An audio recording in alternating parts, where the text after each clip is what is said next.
Thank you, everyone, for joining us for Indie Fireside number 14. We're discussing Guard Duty by Sick Chick Studios. This is a very classic style not RPG, adventure game. That's what I meant to say. It is not an RPG game. It's a fantasy and futuristic in one part adventure game. So I guess I will do what I've always done and make other people talk first. Does either of you want to talk first, or should I pick someone? I can go first. All right, Josh. Hi. And of course, we always do the good things first. I'll get that said. We always say good things first, and then we'll do the we'll shit all over it a little bit later. And I guess fair warning that no spoilers are allowed in here. So right. If you want to play the game and want to be surprised, then don't listen. Yes. Everyone gets shot in the head at the end. Yeah, everyone dies. No. Never mind. That's The Departed. Anyway, so first thing, since we're doing good things. Yep. I will say that it was going for that like very classic. I guess it was more. I guess it was more LucasArts than Sierra. Kinda. Well, but it had, for whatever reason, it gave me more Sierra feels, but more like King's Quest rather than like the older stuff with like the really annoying UI. I think King's Quest is one of the oldest games, not the oldest game. Well, maybe it was new. But you know what I'm saying, though, where it's like you can interact on the screen rather than having those like options down the bottom, kind of like how. Right, that's a very old interface, right? Yeah. Yeah. All right, yeah. The LucasArts had the verb interface where you push on words. I got them mixed up. So Sierra had, after it left, obviously, the typing parser interface, that it went straight to point and click, like this. Point is that I really appreciated how it emulated that feel, the better parts of it, because like I said, I don't like that the complicated UI where you can just I like having just to be able to interact with the screen or with the environment, I should say. And so it gave me that nice King's Quest feel, but in a more modern take with the whole thing. Really, really beautiful, detailed pixel art, pretty good voice acting, and I mean, I kind of go in general here, but like the logical puzzles too, which is a step up as far as like modern point and clicks go, because you know how the old days made no sense usually. I think that's been exaggerated a little bit. There are certainly some good examples of puzzles in the old days that didn't make sense, but I think people look back and my opinion is that they made a little bit more sense than people remember. A lot of it. But yeah, I think it was just it was always those moments where you remember the times that you get stuck. Yeah.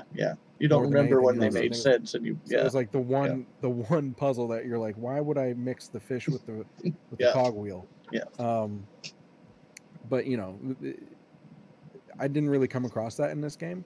There were maybe the hardest thing. And this isn't a complaint, but I was just saying maybe the hardest thing was like missing something in the environment. You know what I mean? And it wasn't like a pixel hunt or anything like that. It's just like maybe you overlook something and then you realize like, oh, okay, no, it makes sense. So I those are some of the things that stood out, some positives that stood out for me. Mm-hmm. And Zach? So King's Quest was one of the games that it reminded me quite a bit of. The other game that I got a good sense of was the original Discworld point and click, which I absolutely adore. I think that's one of my favorite point and click adventure games, and it has a similar feel to it. Besides a very similar graphical style, very nice pixel art. Had the same sort of irreverent, self-mocking feel to it, which I very much enjoyed. So, yep. Okay, so I guess it's my turn. I will say there are several things that I thought were very well done in this game. I thought the voice acting was very well done, very well recorded. I wonder if he went into a studio for it because he got some really good um, recordings on that. So I wonder if he actually brought people into a studio for it. I don't know.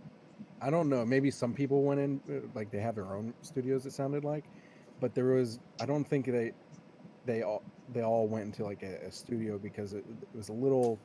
It wasn't poor quality, but you can tell the difference in just the sound in people's recording because people have different microphones. So great, different microphones have different readings with highs and lows, and room ambience and Yep. reverb and all that stuff. But it wasn't poor quality; it was just different. There are slight differences, so I don't think they all went into a studio. I think they were just good voice actors with their own good setups. That's very possible because I know there are some other games that you look at. I won't call out any other games in particular because this isn't about them. But there are certain other indie games where you really notice, oh, okay, this person was definitely recording at a different place than this other person, and so yeah, exactly. So yeah, I mean, there may have been some subtle differences that you would notice as someone who's in that business. I really didn't notice myself. I thought that I mean, it was all recorded, I guess, high enough quality that maybe it just the subtle differences escaped my notice. But it's definitely not right, a big issue. Right. I mean, I definitely did not notice any of that, but Josh, you're doing voice acting, right? That's a gig you do, right? So yeah, I'm a little nitpicky. So it's definitely not a big deal, and like you said, like if you're playing through it, your focus isn't really on that. So whereas mine, I kind of like just listened for it. But overall, the voice acting was definitely well done. There is a negative I'll say later about the voice acting, not the voice actors, but it's probably more the direction. But I'll talk about that later. Sure. Yeah. So yeah, I thought overall the voice acting was good. The recording quality was good. Also, I thought graphics were good. Certainly no issue there. I thought really well done pixel arty graphics. Right. It's not supposed to be high resolution or anything, but yeah, I thought there were some nice animations. Yeah, a lot of different animations and whatnot in there. Anytime there's pixel art, it's always impressive to me when they can get some smooth animations. You know what I mean? Where they animate more than like 3 frames. You know what I mean? Like right. Did in the older games. Yeah, good animation, good. What was I saying? Art. Yeah, good animation and art. And yeah, music was good enough. I can't think of anything that was really stand out, but nothing annoying, I guess. If anyone remembers anything particular, it was but a little. I mean, it was music a little. Yeah, I think it was a little maybe cliche, which is why it didn't stand out. You know what I mean? Right. Like it didn't. So I don't think they created their own soundtrack. They might have picked up some stuff from maybe an asset store, but if they did create it, then it was just kind of to give that background feel rather than stand out like some other games do. Yeah. So let's see. So to sort of go ahead. To sort of like feed off of that, so the pixel art is quite good, but also it just has a very cohesive design, which I guess I really appreciate.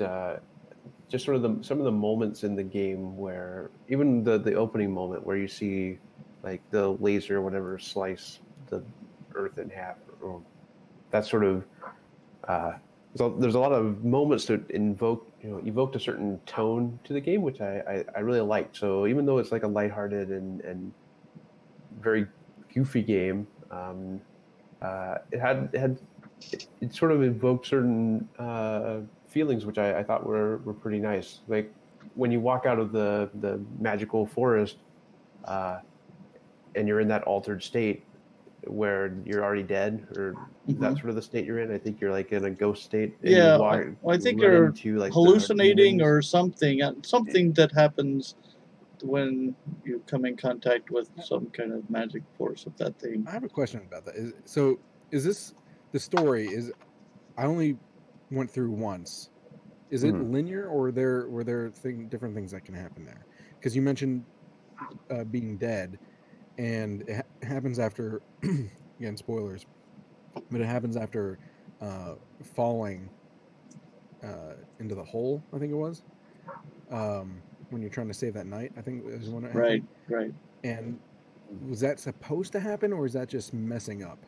I think that's supposed to happen. That certainly Yeah, happened I to think me. it has to happen. Yeah, Yeah. I suspect. At least I certainly didn't get the feeling that there was any other thing that could happen except the things. For some that reason, happens. I thought I thought it was like it felt like to me at that point where like if you didn't screw up there, then you could have like not have died, and then like because I thought maybe it was like, okay, if you die, then this is like your way back into the real world. Like they just have you go through this like extra section is what I thought, what it felt like to me. But maybe I'm very possibly I'm wrong.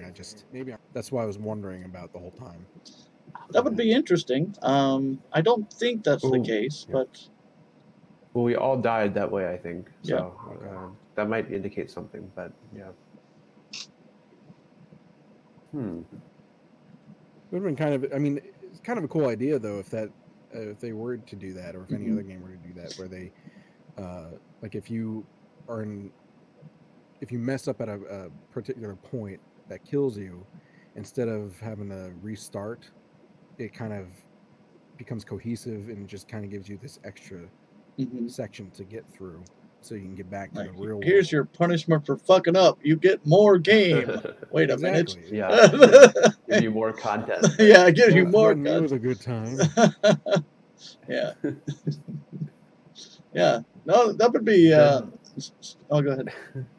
I would say that would be almost torture for me, because I'd seek out dying every instant Yeah. to try and Right. make sure I Just got kill me. every. Yeah. I don't want to miss any of the game. I have to die all the time. Yeah.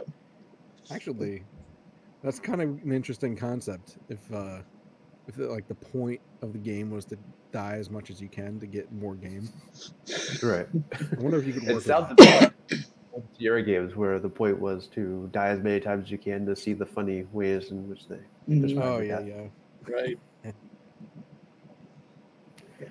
Yeah, there's something familiar to me about that. I think a game maybe has done that before, where if you die, you just go to another game area and you have to get back to the main game area. It sounds really I know familiar. there are games where death is the mechanic, where like it's usually like platformers, where they kind of have like this backwards thinking of like death is your way forward, rather than you kind of have to like change your way of thinking about success in a game. Is how they kind of have their mechanics set.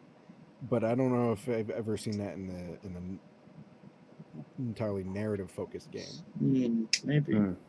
Yeah, I might be thinking of an RPG actually, where if you die, then you have to go to another area with, dead monsters to get out of the dead area. I think RPGs probably do that a lot more.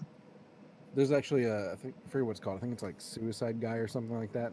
There's a game where the point is to try and find ways to die in order to move on to the next level. But it's not narrative focused, really. It's just it's a loose like this is what happened to him, and it's funny, so try to beat the level. Nice. Let's see. I guess puzzles and story. That's this is not into the negative area yet, but I think this is kind of going into the grayish area for me. Between the good and the bad, it wasn't bad. We're talking puzzles or talking stories? Well, okay. I mean, I think I'm putting both of those into the gray area. I guess I should talk about one or the other. I would actually put the puzzles in the better area and the story slightly into the negative area. The story wasn't bad, like you said, but it felt a little convoluted to me at a certain point. Like I didn't fully understand what was happening, especially, and it's kind of started off abruptly, with the whole that the I guess the whole cutscene in the beginning. I Right. didn't understand what was going on, and then all of a sudden I was like in a fantasy land, and I was like, wait, what? I think that was kind of the point of the beginning, though, Yeah. right? Is it confuses I- you, yeah. and then you figure it out later. Yeah. Well, I Yeah, kind of it really was like. just- Yeah, I like that cold open. It was pretty good. Yeah. It wasn't bad. It was just I guess maybe I prefer to understand, like, if there, like, mystery is one thing, but then there is just like I don't like being purposefully confused for the sake of confusion. So like, haha, here, it's not, because it feels kind of like a cheap way to get a twist Mm. at the end. You know what I mean? Because it's like you're confused in the beginning because none of this makes sense. So it's easier for us to write an ending, to tie it together for you. Whereas, if you understand at the beginning and then something flips towards the end, that's a little harder to write, I think, and a little better quality. But it's serviceable, I think. Okay, so that brings up an interesting point. But there wasn't a twist in this game, No. right? All right. Well, Just wanted to make sure. Yeah, I would Because say that was not a actually real open question in my mind. twist. There's kind of a twist, right? A little bit, I think, twisty. The end. Well, it's not a twist because it makes sense because it wraps around to the beginning, to the intro. You know what I mean? Well, I mean, like the real ending, like after the future part, like the ending where Uh-huh. it's kind of like a twist, although it's actually just changes reality. But it's that the people come back, and that's, I don't know. It's kind of like a twist, but seems like it to me. But Yeah, so I guess this is a good time to, right? So I actually had a lot of questions about. I mean, I think the story, the way I see it, is like, okay, it's put together well enough. I can understand what's happening. I feel like there was something else that the game developer or developers, is this multiple people working on this? I only know Nathan worked on it. He's the only person that I know for sure is in I Sick thought it was Chicken Studios. There might be other people, or it might just be him. I was under the impression it was one person, and then he just kind of like picked up like the voice actors. And Yeah, I mean, it's certainly primarily him. That's for sure. Okay. I don't know if he got anyone else hired on, because this was a Kickstarter thing. So if there is someone else, and any of the devs are listening, say something in the comments. Yeah. So I guess I was left with this question of, well, this guess, this suspicion that they originally started out, they originally started out with maybe a trickier, more complex story in mind. I guess that maybe you can point out, maybe I missed something, but okay, so you started out with this cold open, the world gets cut in half, right? And then you jump back to 1,000 years in the past, which it says right in the thing, 1,000 years ago, and you look out your window and there's a huge slice through the earth, and I'm wondering if there was, I don't know, there's going to be something that was more tying it all together with a bow, with a really weird, interesting, cool thing that never panned out for me. So I don't know. And maybe that's where I was coming from too. Like, because like there were things about it that just I wasn't completely satisfied with the entire world. Like, not a lot felt super explained to me, and then the parts that did just kind of felt not contrived, but I don't know, just I can't think of the right word, because I don't want to say lazy or contrived. It's just it was loose to me, Right. It was maybe a bit loose, right? Like it wasn't. Yeah. So I get the feeling like they wanted to tie another thing together, and they couldn't figure out how to do that, or something like that. Maybe like that. Yeah. No, I agree with you. Half the story is cliches and pop culture references, and the other half of the story is a little bit just tacked on. So I gotta say, a tip for writers out there, or any kind of creatives: if you're gonna have pop culture references in any kind of artistic medium, understand that that's going to date your project. It's going to date your work. So, 20 years from now, someone tries to play this, they're going to be like, what are you talking about? You know what I mean? There's a good unless unless the references happen to be something that also lasts, stands the test of time. But just understand that. So even though you're getting that reference for today's audience, if you want your work to last, try and stay away from pop culture references. Very true. Although a lot of the pop culture references in this game are pop culture from 20 years ago already. Yeah, I'm not actually drawing a blank trying to think of. Can you give some examples? Oh, just a bunch of references to old adventure games. Like there's a reference to Monkey Island in there, and yeah. I think that's a little different because obviously those are tied because it's they're drawing inspiration from those games, and obviously they're kind of paying homage to those. I'm talking like just in general, like pop culture. Like if you reference like something like a popular television show or character, an athlete that happens to be good at this point in time. Oh yeah. Is that sort of like a lot of songs like will reference like Fortnite dances now. You know what I mean? And as popular as Fortnite is, it's not going to be popular forever. And say 20 years from now, people are going to be like, we can hope Fortnite? not. Yeah. People used to do the floss, and you're like, what? What is? I have no idea what that is. Is that a real thing, or did you just make that up? What? The floss? The floss. The floss. Yeah, it's a Fortnite. Yeah, that's dance. a thing. Yeah. Oh, yeah, okay. Oh, I see. Okay. I had no idea. It's fine. It's terrible. I don't play Fortnite, and I don't go to dance clubs, so I guess that's probably why. You don't need to go to dance clubs, man. Everyone does it. Oh, really? Oh, Jesus. Yeah. Watch a YouTube video and someone's fly. It's like how dabbing was. Oh, okay. Yeah. I unfortunately did know about that. Yeah. No, I was. That's certainly true that it is something a little bit different than pure pop culture references in this game. Although going into dipping my foot definitely into the negative side of things, I would say this game went a little bit overboard with all of the homages and references. And kind of like using that instead of a story. Like Monkey Island turned to the screen, wink, wink. Yeah, or I mean, they literally did say Miles Fordham, and then like look at the screen and laugh. Like, come on, come on. Well, since we're going into negatives, I'd like to get some off my chest.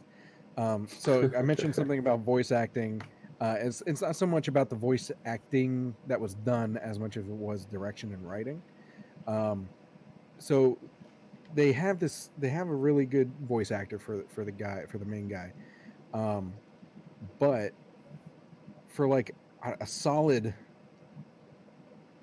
almost the entire intro to the actual gameplay, you have the guy talking like because he gets his yeah.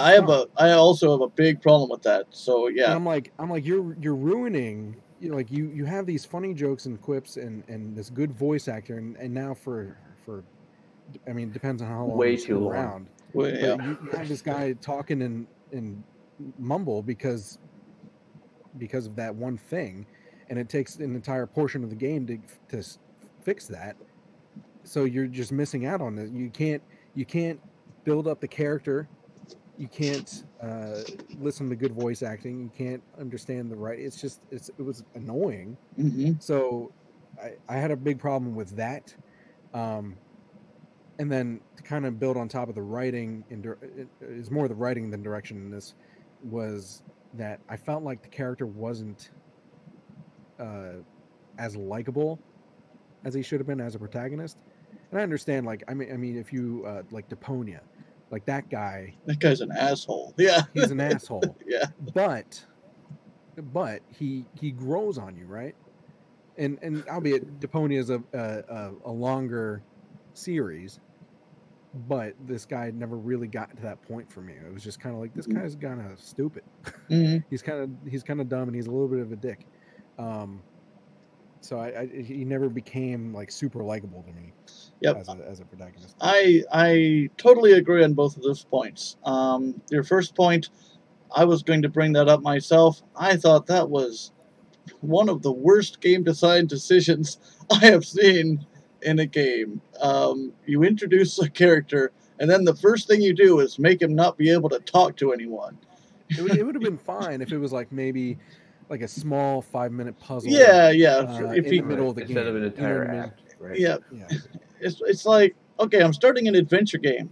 Adventure games, what do I want to do? I want to explore, talk to people, get to know the world. I can't do that because I can't talk. And now I have I to can't. read captions. Yeah, I have to read captions. I can't. No one can understand what I'm saying.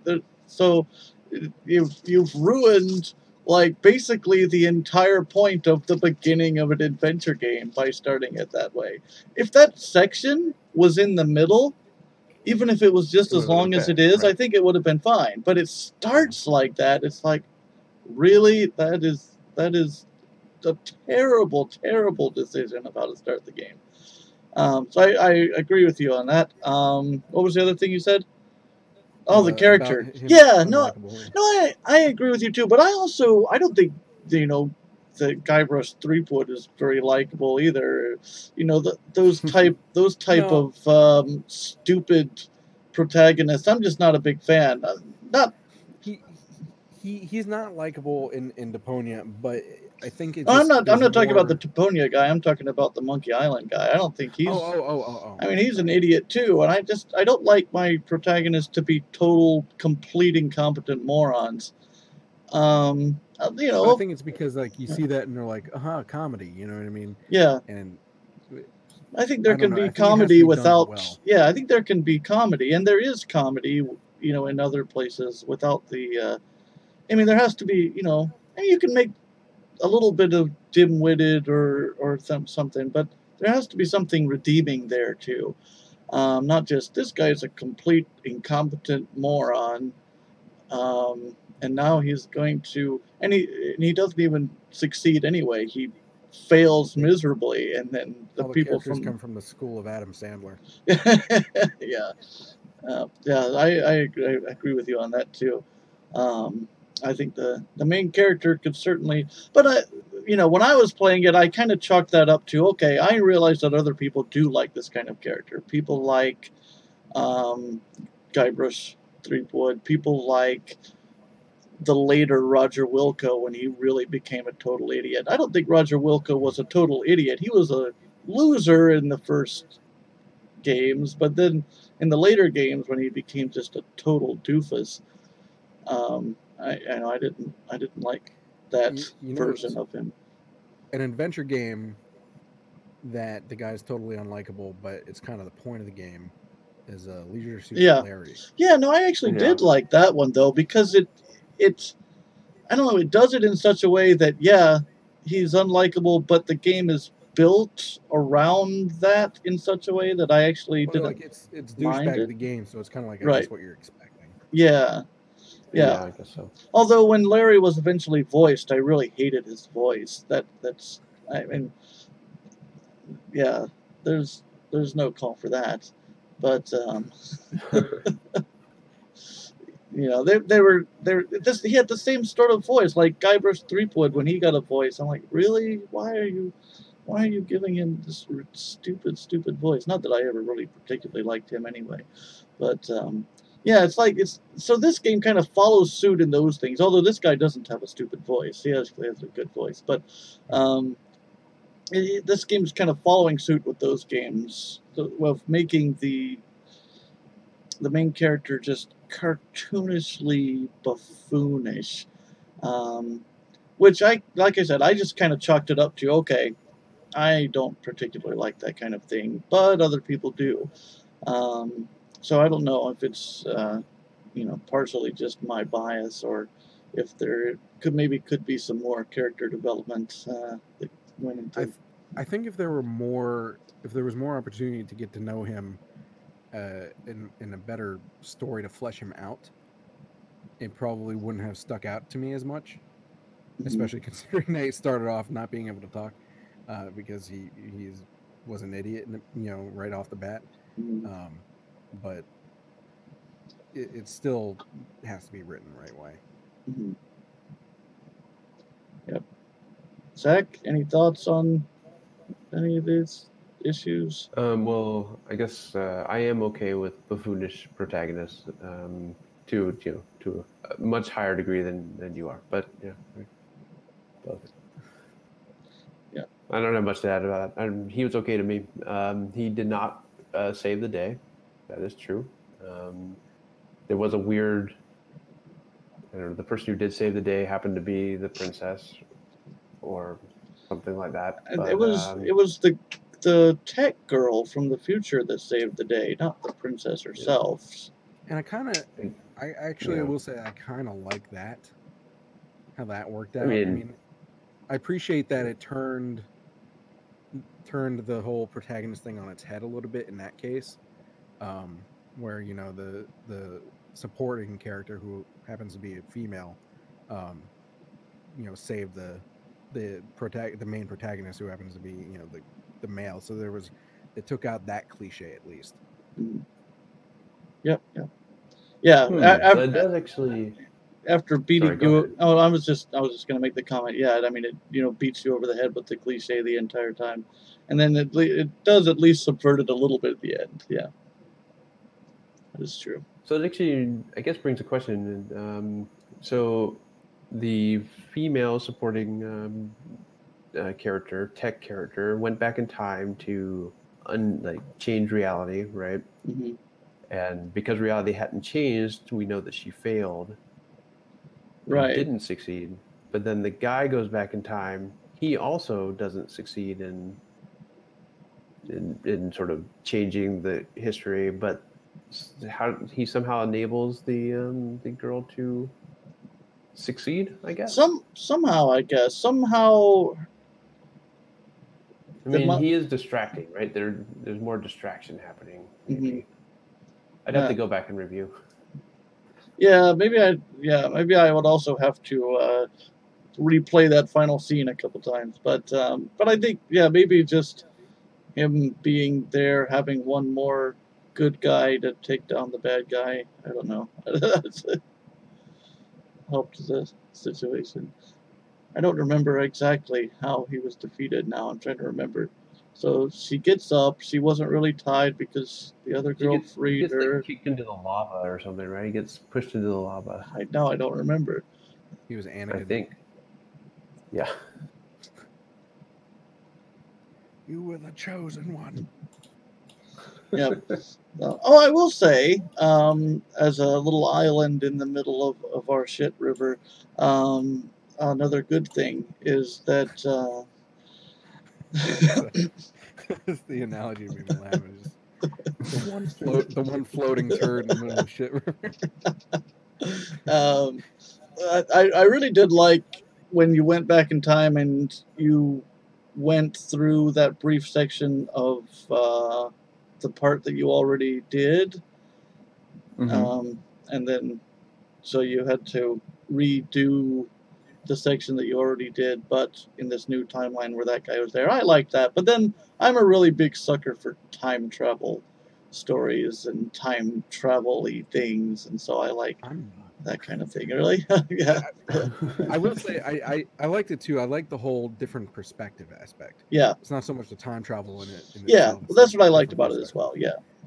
But time travel in general, I have to disagree, because no one ever does it right, and it always ends up being paradoxes and just contradictions, and it just irritates them. Oh, sure. Well, I mean, time travel itself, going back in time, by definition, is a paradox in itself.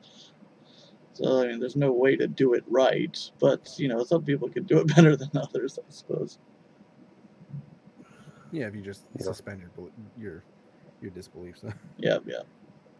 But I did like that section. I mean, I enjoyed the game as well, despite the things. I did think that the game was enjoyable to play. It was a decently well put together adventure game. Yeah, I have to say, because every time we go into the negatives, the negatives always, just in general, tend to stick in your mind more. Right. And it always seems like we mentioned, shit river, but it always seemed like that. But I would say overall, this game is well done. It was fun. Yeah. Despite the because the things that we're bitching about is just it's not like turn off the game, I'm done with this. It's just kind of like, oh, that's annoying. Yeah, absolutely. It's just things that stuck out. So, but overall, that it was really well done. I enjoyed it. Yeah, actually, I really appreciated. I mean, it was a contained thing, right? It had maybe a 4 or 5 hour playtime, and it just told its story, and that's really refreshing to see from someone who's maybe a little bit busier and later in life nowadays. But right, it's good to just get like a nice thing that you can spend a few hours over a few weeks and get a complete story. I really appreciate that. This was a fun game. Do you guys think that there's any chance of a sequel? I mean, who knows? I wouldn't think so. The way this ended, it seemed like a sequel would just kind of ruin everything. I think he should, and probably will, just move on to the next game. That's what I would think. Yeah, it doesn't. Yeah, I agree, especially with how the story just in general seemed to be played out, because like you mentioned, that everything was kind of loose. So I feel like a sequel, you could try and wrap some things up, but I guess, but I don't know if it's gonna really. Yeah. Now they did make a whole lot of mention of other kingdoms and villages that's true. Didn't make any sense to mention because they don't come into it at all. So I don't know. Maybe he's doing some world building and he's going to set some other stories. Games. Yeah, it's kind of connected in the same world or something. I don't know. I don't know if that's what he's going to do, but also there was the weaponsmith. Did you have any I was going to say that too. Expensive, useless thing shop. Yep. I was gonna. That was actually my next thing I was going to mention right after we got done talking about this. Maybe that indicates that there might be plans for some expansion to another game. I don't know. Yeah. Yeah. Or maybe like you said about the scar in the beginning, how there were things that just were there that never really. Right. That's kind of what I thought. Is that the game was supposed to have more to it, and maybe their scope was too large, and then they started it, but then were like, we need to tone this back, but they kept some of those things in. Yeah, it seems like that happens in every project, right? You have like these grand ambitions, and then at some point you have to actually put it out the door, right? So you have to make some cuts. He's like, "Damn it! I drew this goddamn blacksmith shop. I'm putting it in the game." Yeah. It's just a red herring. I didn't know what the deal with that expensive items shop was. I mean, it was. I thought it was an awesome location. It was. I don't know. I thought that was super clever, and I was bummed that it was not part of a puzzle. Yeah. In fact, Go ahead. You get out of the town, and then you can't get back to the town. That was actually one of these things. I was like, oh crap, what? Because there were those two locations. I was like, I missed something. I went back and looked at a walkthrough to make sure I didn't miss something that I needed to get some flashbacks. Yeah. The part where you can't like get past the Minotaur maze because you forgot. Oh. And you can't go back. Right. I had to start over the whole game. It sucked. Sierra in the olden days. Yeah, no, that does. I mean, I was wondering because the shop area, the expensive shop area, that's where all like a large number of just game references were, right? It's just this is the game reference shop. It's like all the items in here are references to other games. Otherwise, this shop is ye old Easter eggs. Yeah, right. Yes, exactly. This is where we put all the Easter eggs in the game, right here. It was sort of bizarre, right, that it was there. Yeah. Maybe that's why he kept it in there, just not puzzles. He just didn't want to You didn't feel like hiding all the stuff. So he was like, you know what, it's all gonna be here. Right. Yeah. So, other question with the story, and sorry, I always come back to the story. So, the beginning cutscene has like a certain series of events that happen, certain dialogue that happens, and then when you play through that in the game, the same stuff doesn't happen. I don't So the first, understand that. well, in the original cutscene, yeah, the original cutscene happens where he's talking to the whatever it is. Right, I don't know but the what same you call it. dialogue doesn't happen, and the Earth doesn't get cut in half. Also, The world does not get cut in half. he doesn't say "go to hell" or whatever, and the other guy doesn't say "I'd rather not go back there." Hmm. You know, So what? it's yeah. I don't know. This game could use more witty one-liners. I'll see you in hell. Yeah, It needs to be consistent with its witty one-liners. that's true. I think. Yeah, no, you're right, and I didn't think about that because at that point, no one had been able to change anything because they hadn't gone back in time yet. Mm-hmm. So why is that? But Well, they'd already gone back in time because time travel doesn't make Sure, any sense. sure. Yeah, right. Well, I mean, you could say you could claim that the world being cut in half did not necessarily immediately follow that scene. You can certainly claim that. That makes sense. Okay. You know, I mean, in an opening thing, you could say, okay, this is what happened, and then here's the result that happened sometime later. 2 weeks later. Yeah, exactly. Right. Okay. I think that makes sense. If the lines are different, I didn't notice, but if the lines are different, then maybe that's just an error. I don't know. Or maybe. The other thing I was going to say, I think, is about the writing itself, not the story, but the actual writing. And I don't know. I should probably look at the credits, and I don't know if he wrote it all himself or had other writers on board. I suspect that he wrote it all himself because it seemed to really, really desperately need an editor. Like, it was just way too wordy. Never went through the drafts. Yeah, it's just a lot of stuff that was unnecessarily wordy. It's like people telling, blabbing on for 5 minutes about something that is completely irrelevant, that has nothing to do with anything. And like several characters do that. So how's the weather today? Yeah. Like the blonde chick in the pub, does she do anything except just talk at length about all kinds of things that don't matter to the story? Like one day I was with my girlfriends and we got totally drunk and we were like, woo! Yeah, like all right, I got a quest to do.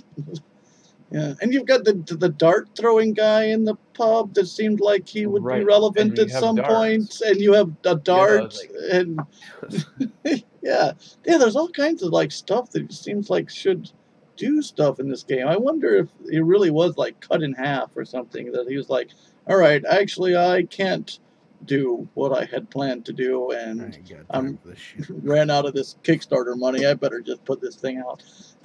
No. I'm sitting here staring at the image, at the logo image that you have up. Mm-hmm. As beautiful as the pixel art was, I would have been really pleased if they had used the art that whoever did this logo image. It's really nice. Mm-hmm. Oh yeah. Especially like the thing that stands out to me is that giant worm thing in the back. Like it's really nice looking. If they had used that art kind of like in Deponia style, where it's all hand drawn, or even if it was on the computer, but you know what I mean, right? Like cartoonish.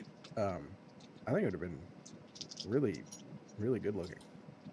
Yeah, no, I agree. Although I think that probably would have been a lot more expensive for them to do. Probably. I don't know who actually did the art, so for this. I think Nathan did the art. I'm pretty sure that he did most of the stuff. Because I saw screenshots from him on Twitter, so I am fairly certain that he did the art. In fact, I'm going to go look up guard duty credits, and then we'll know who did things. I was actually just looking at it. Oh, were you? Yeah.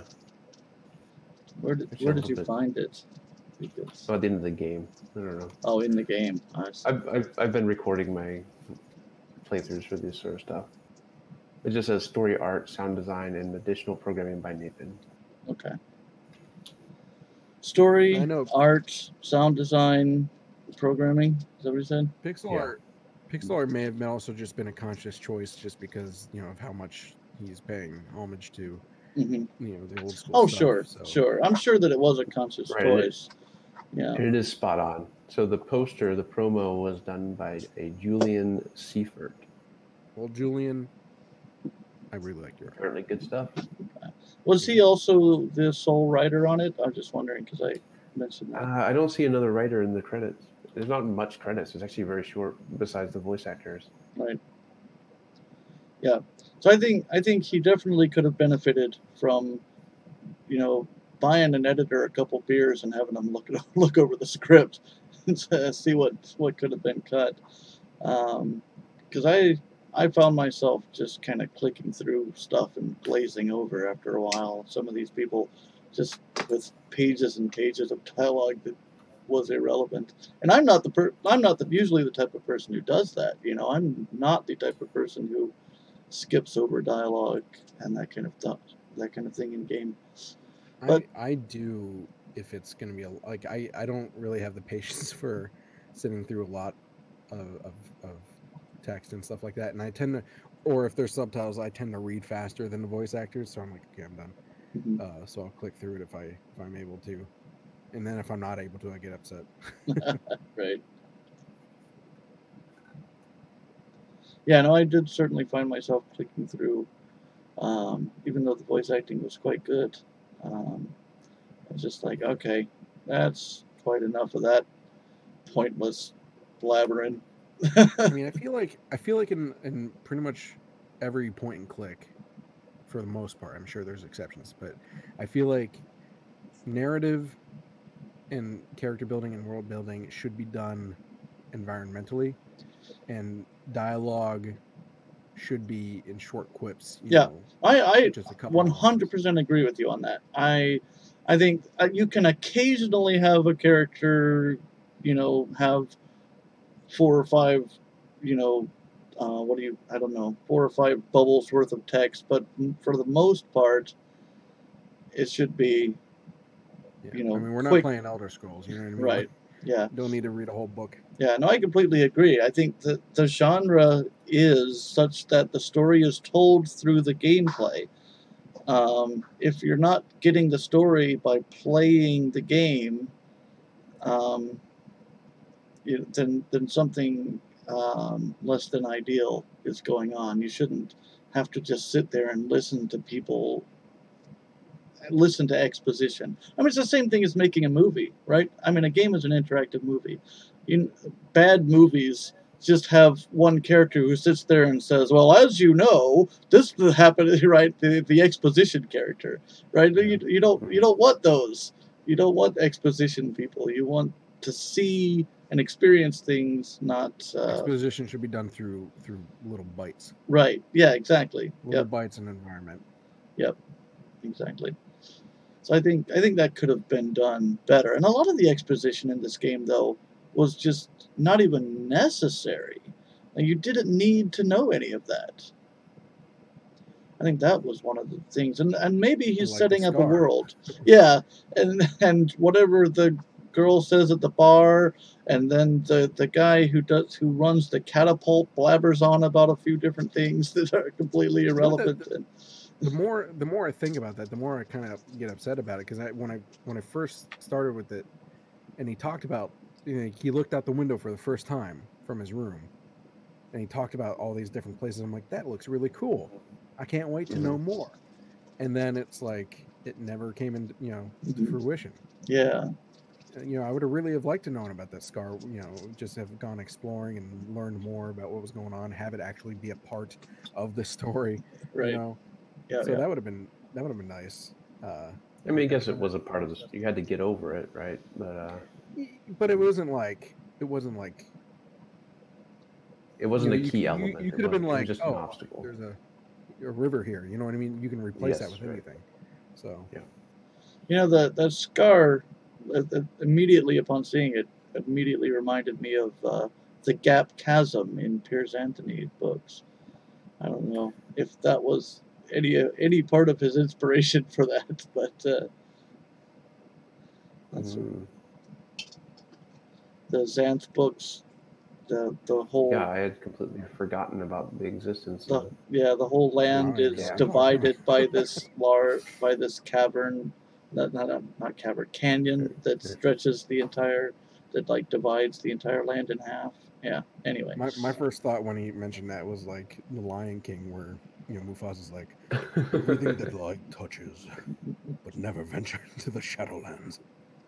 That sort of thing. Mm-hmm. That's the first thing I thought of. Okay. Yeah, I think that's good. Yeah, I think it is a game that is worth playing for sure. Definitely, especially considering the time and cost. It's not. Yeah, exactly. Yeah, it's not going to take an enormous amount of your time or make you go broke. So, yeah, certainly, I think one of the better point and click adventures. It is a very, very classic style point and click. It's not trying to do anything innovative, and find it on Steam. Support the dev.